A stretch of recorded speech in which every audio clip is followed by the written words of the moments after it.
दोस्तों आज की कहानी है बहना कौन सा तनख्वाह तेरे हाथ पर रखेगी बहू। दोस्तों कहानी शुरू करने से पहले अगर हमारे चैनल को सब्सक्राइब नहीं किया हो तो कर लीजिए ताकि आपके पास पहुंचे हर नया वीडियो।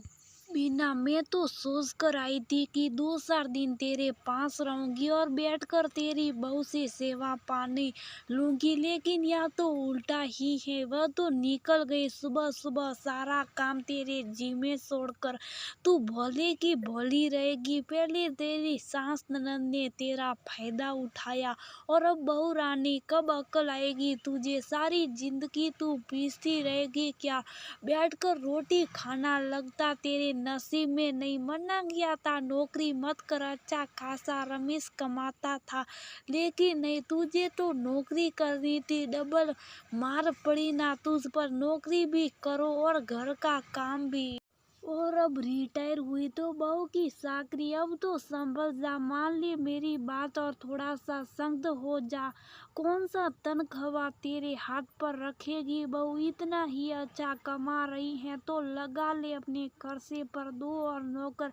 बीना की बड़ी बहन जो गांव में रहती थी 2-4 दिन उसके घर रुकने के लिए आई थी। बीना के बेटे की शादी 3 महीने पहले हुई थी, लेकिन बीमारी के कारण बड़ी बहन शादी में नहीं आ सकी, इसलिए अब आई थी बीना की बहू। एक अच्छी मल्टीनेशनल कंपनी में काम करती थी। सुबह का थोड़ा बहुत काम कर वह अपनी नौकरी के लिए निकल गई और बीना अपनी बहन व पति के लिए नाश्ते की तैयारी कर रही थी। बहू के आने के बाद भी उसका काम करता देख बीना की बहन को बहुत बुरा लगा और वह उसे समझाते हुए बड़बड़ा रही थी। बीना अपनी बहन का स्वभाव जानती थी, इसलिए वह उनकी बातों को सुन रसोई में नाश्ता बनाते हुए मुस्कुरा रही थी। अपनी बहन को नाश्ता व चाय देते हुए बोली, जी जी नाश्ता पानी करो, मुझे पता है नाश्ते में देर हो गई और भूख आपसे बर्दाश्त नहीं। उसी का गुस्सा मेरी बहू पर निकाल रही हो। बीना हंसती हुई बोली, ये देखो इसकी भलाई की बात कर रही हूँ और ये उल्टा मुझे सुना अपनी बहू के गुणगान कर रही है। मुझे पता है जीजी आपको मेरी हमेशा से फिक्र रही है, माँ की तरह देखभाल करती थी आप। मेरी एक काम भी नहीं करने देती थी मुझे और माँ की डांट से हमेशा बचाती। हारी प्यारी तो तू बहुत है मुझे। मेरे तो बच्चों बराबर। माँ के खेतों में जाने के बाद तुम तीनों बहन भाइयों की जिम्मेदारी मेरी तो थी। मेरी शादी में कितना रोई थी तू। तेरा रुदन देखकर तेरे जीजाजी साथी तो ले आए थे तुझे। फूलों से पली मेरी बहन को ससुराल में आती कितना काम करना पड़ा। चलो जब वो जवान थी जोश जोश में 2 काम फालतू भी कर लेती होगी, लेकिन अब इस उम्र में तो बैठकर सुख की रोटी खा ले। लेकिन तू तो अभी कोल्हू के बैल की तरह काम में जुटी रहती है।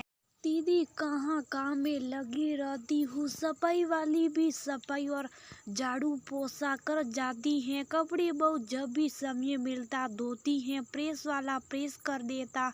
हाँ खाने की जिम्मेदारी मैंने खुद ली हुई है। वह तो कह भी रही थी कि खाना बनाने वाले रख लेते, लेकिन मैंने मना कर दिया।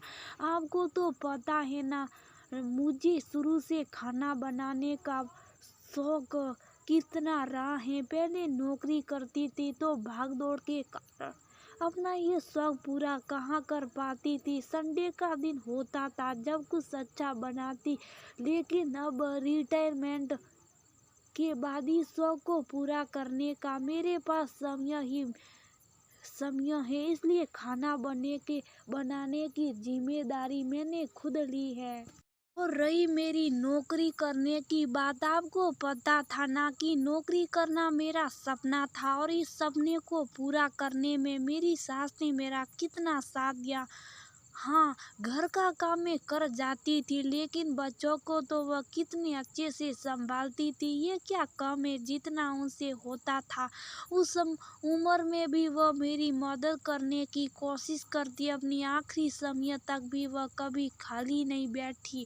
कहती थी काम करने से इंसान कमजोर नहीं होता, बल्कि खाली बैठने से मशीन की तरह उसमें भी जंग लग जाता। जब मेरी सास ने बीमार होते हुए मेरे परिवार को संभालने में मेरी इतनी मदद की, तो मैं अपनी बहू का साथ क्यों ना दूं? जबकि मैं तो अभी पूरी तरह स्वस्थ हूँ। मैं तो टीचर थी, इसलिए आधे दिन की नौकरी, लेकिन बहू का तो बेचारी सुबह 9 बजे निकलती हैं और रात को 8 बजे तक घर में घुसती हैं। उसके बाद भी जितना उससे बन पड़ता घर के काम करने में मदद करने की कोशिश करती है ना। मेरी सास की तो कोई पैशन या कोई कमाई का जरिया नहीं था, फिर भी उसने मेरे कहने के बाद भी मेरी तनख्वाह को हाथ नहीं लगाया।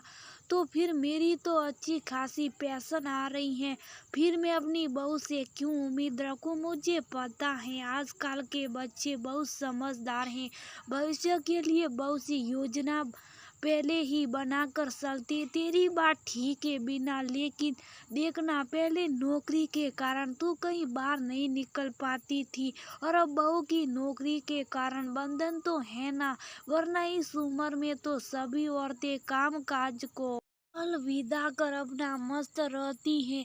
अरे पास पड़ोस में निकला कर, कभी रिश्तेदारी में चली जाया कर। जरूरी है क्या घर के कामों में खटना? क्या दीदी, आप भी जब से उम्र उम्र की रट लगाए हो, शरीर बूढ़ा होता है, मन नहीं। और भगवान की दया से और मेरी बहू की मेहरबानी से देखो, मैं तो अब भी बिल्कुल फिटम फिट हूँ। गली मोहल्ले में बैठकर इसकी उसकी करने से अच्छा है अपने शौक पूरे करो। और संडे सैटरडे को मेरी बहू रानी कितना भी मैं मना करूं, मुझे बाहर घुमाने जरूर लेकर जाती है। पता है दीदी, कहती है मम्मी आपकी इतनी अच्छी पर्सनालिटी है, सूट साड़ी के अलावा भी कुछ ट्राई करो। और पिछले हफ्ते मेरे लिए जीन्स और कुर्ती लेकर आई हैं। कहती हैं अगली बार आप इसी पहनकर मेरे साथ घूमने चलोगी।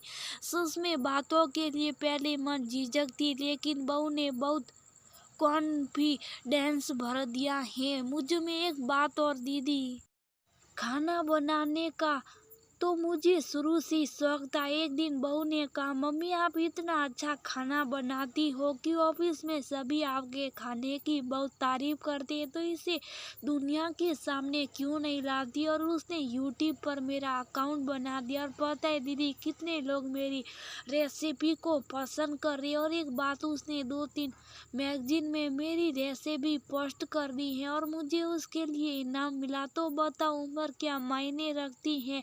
आपके अंदर कुछ करने का जज्बा होना चाहिए। ये सीख मुझे मेरी बहू ने दी है। बिना खुश होते हुए बोली, अच्छा दिखा तो सही, कौन सी किताब में तेरे खाने की और तेरी फोटो छपी है? बिना की बहन उत्सुकता से बोली, हाँ हाँ दीदी अभी दिखाती हूँ। मैगजीन देखते हुए बीना की बहन बोली, वाह बीना, सच में तू तो सा गई। बता, मेरी बहन की फोटो भी किताब में छपने लगी है।